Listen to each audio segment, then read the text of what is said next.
سلام به همه عزیزان دل، امیدوارم که حالتون عالی باشه. در خصوص کلن پروازم براتون توضیح بدم. ببینید، من بیش از حد بار دستم داشتم. یک کوله داشتم، 2 تا پاکت داشتم که این 2 تا پاکتی هم که داشتم گفتم حدود 15 کیلو بود. البته یکم بیشتر از 15 کیلو هم بود.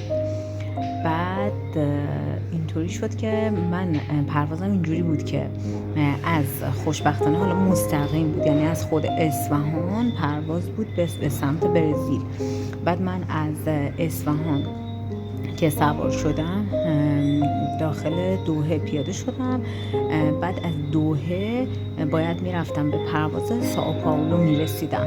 خب یه نکته که وجود داشت این که من وقتی که مثلا بین مثلا از دوحه به پرواز سائو پائولو 1 ساعت وقفه بود. خب بعد من واقعیتش خیلی تجربه اینو نداشتم که مثلا من توی 1 ساعت فرصت نمی کنم به پرواز بعدیم برسم، یعنی بیام تازه پیدا کنم ببینم کجا باید سوار شم، کدوم قسمت باید برم.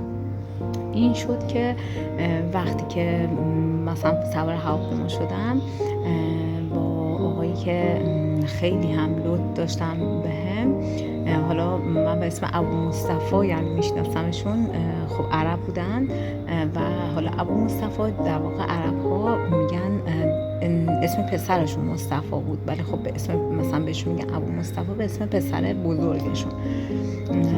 بعد دیگه ایشون آشنا شدم و کنار هم نشسته بودیم توی مسیر پرواز. وقتی که وارد دوحه شدیم ایشون فقط وسایل منو برداشته بود، چون انقدر وسایل من سنگین بود واقعا من نمیتونستم مثلا اینا رو با خودم ببرم، یعنی تو مسیر نمیتونستم حمل کنم.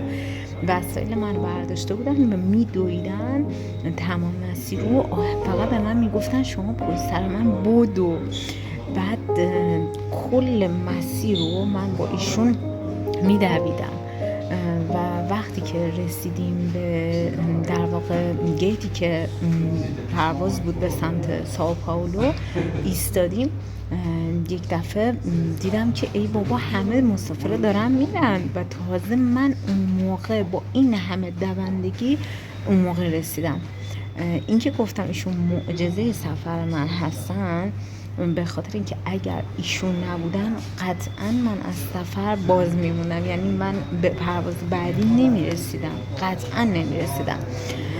وقتی که دم گیت رسیدیم خیلی جالبه که ایشون وسایل منو گذاشتن زمین، یه آقا پسر دیگه وسایل منو که حالا نمیدونم بالا کجا بودن، یعنی الان حضور ذهن ندارن، ایشون هم وسایل منو گذاشتن روی وسایل خودشون و گفتم اوکی من برات میارم، مشکلی نداره.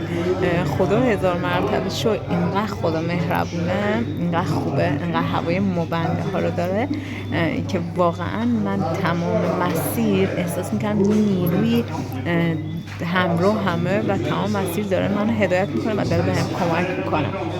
خلاصه که خواستم براتون تعریف کنم. بعدش هم پروازم اینجوری بود که من سائو پائولو که رسیدم، از سائو پائولو دوباره باید میرفتم به سمت برزیلیا و وقتی که به برزیلیا میرسیدم، برزیلیا خواهرم اینا رو تو فرودگاه برزیلیا مثلا من میدیدم و داخل فرودگاه برزیلیا که میدیدم، چون اونا هم از مثلا برزیلیا بلیط داشتن که گفتم میخواستم برم مسافرت، برای منم بلیط گرفته بودن و از اونجا خواهرم اینا رو که دیدم از اونجا دوباره صبر کردیم تا پرواز بعدی برسه و بریم به سمت مقصد نهاییمون که یعنی هم مسافرت بود و اینا. تقریبا من فکر کنم 2 روز کلا نخوابیدم، 2 روز و روز در پایان روز دوم نمیدونم بود یا روز سومی که من خوابیدم اصلا بیهوش شدم، واقعا هیچی نمیفهمیدم دیگه از بس که خسته شده بودم. اینم از توضیحات سفر. حالا مابقیش هم همراهتون هستم و حتما براتون میگم.